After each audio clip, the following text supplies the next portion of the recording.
Quem então nos salvará? Essa é uma pergunta que nós temos que fazer depois de ler alguns versículos do início da carta de Paulo aos Romanos. Deixa eu fazer uma retomada aqui rapidamente.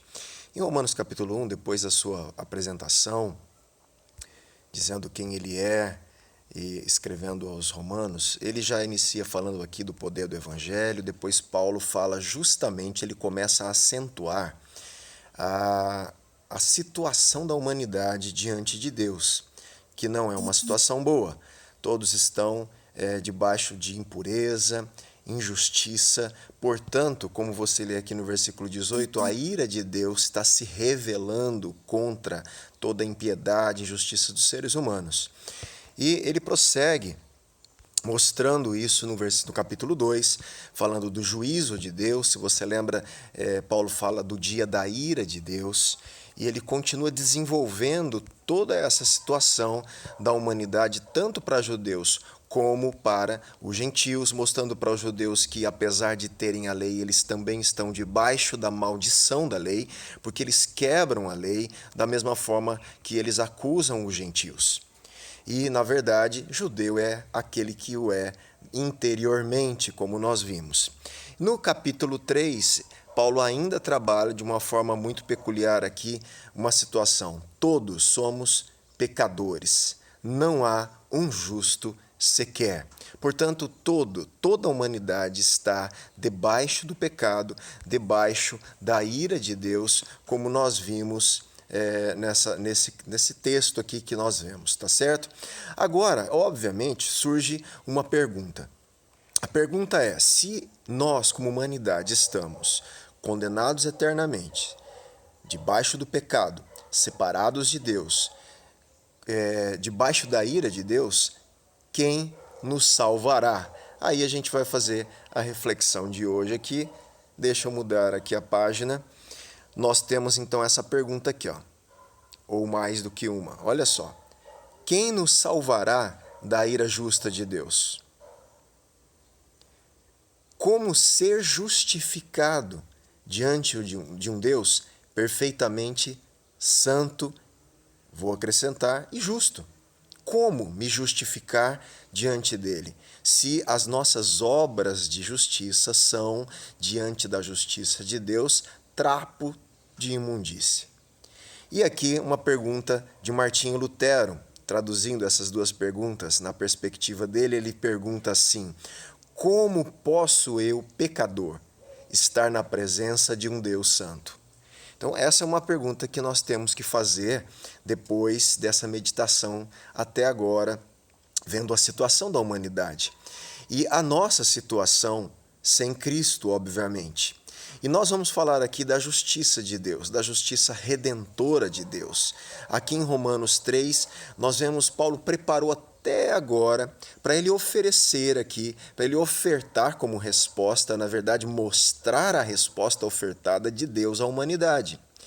No capítulo 3, versículo 21, nós vamos ler: mas agora, esse agora aqui, gente, mas agora, ele está dizendo que desde o Antigo Testamento até o momento que ele está falando daquilo que Deus está ofertando no pacto da graça, na nova aliança. Então, mas agora, até essa nova aliança, até a pessoa e a obra de Cristo, essa oferta de Deus à humanidade, até agora, sem lei, a justiça de Deus se manifestou, sendo testemunhada pela lei e pelos profetas.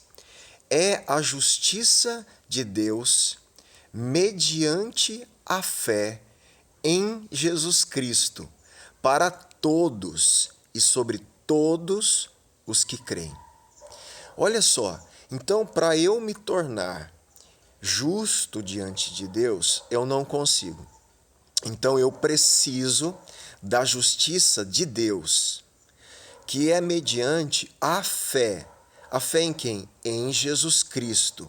Para quem? Para todos e sobre todos os que creem. Como o único caminho para você ser justificado diante de Deus, deixar a sua condição de escravo do pecado, de natureza pecaminosa, deixar a sua condição de estar debaixo da ira de Deus, de uma condenação eterna, é mediante a oferta de Deus a você, da justiça dele, mediante a fé em Jesus Cristo, para todo o que crê. Pois, versículo 23, todos pecaram e carecem da glória de Deus. Em outra tradução, estão destituídos da glória de Deus. Aqui eu posso lembrar um pouquinho a situação do Éden, se você lembra, após o pecado de Adão e Eva, eles foram exilados da presença de Deus, exilados do jardim, exilados do lugar de deleite da presença de Deus. E toda a humanidade está exilada, destituída, carente daquela glória que foi perdida após o pecado original. Essa é a situação que se encontra a humanidade.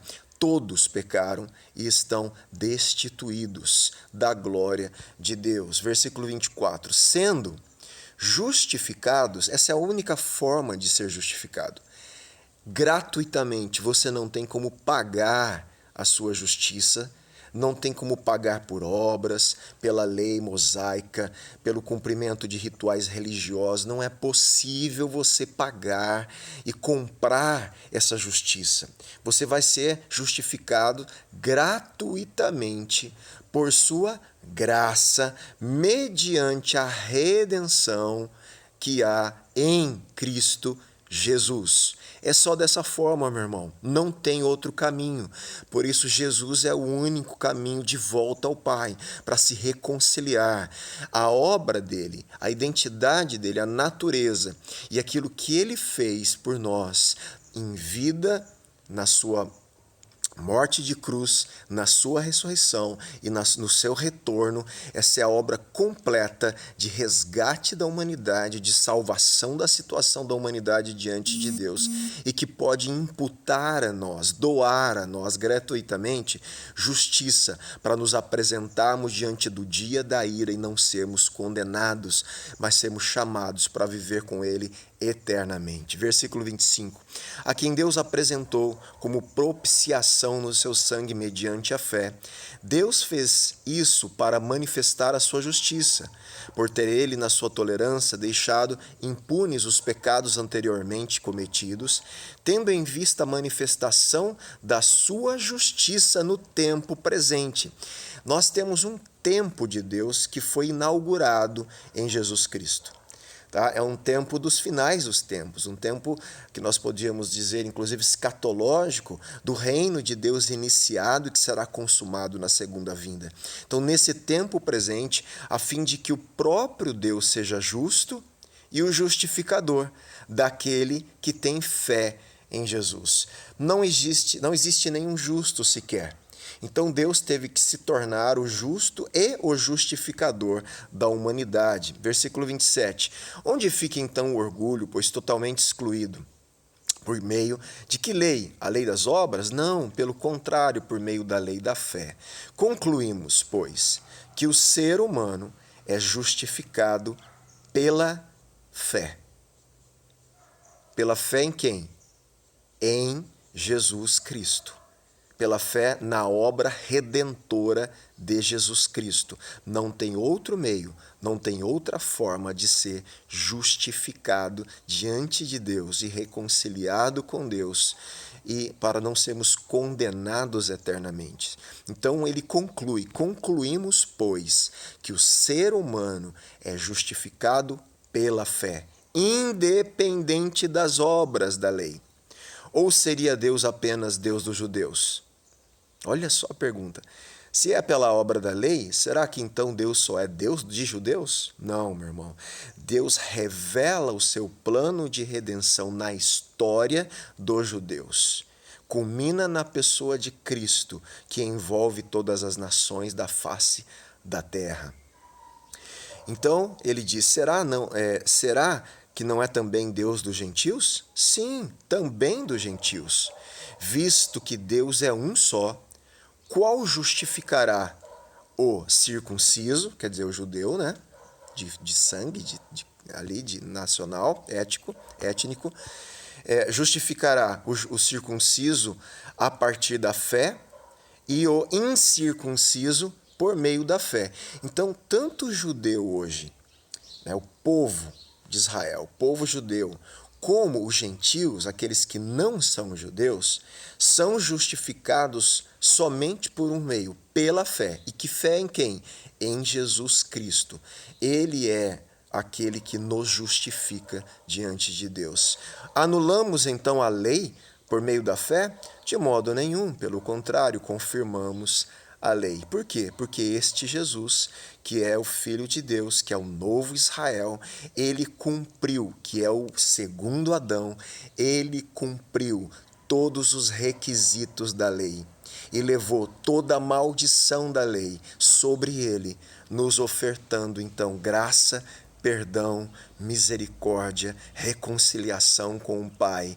Por isso, o que precisamos fazer de todo o nosso ser inteiramente é crer em Jesus Cristo, colocar a nossa fé, depositar a nossa fé no que Ele fez por nós, na sua obra redentora, na sua morte e na sua ressurreição, e Ele vai voltar para nos buscar e estabelecer o seu reino eternamente.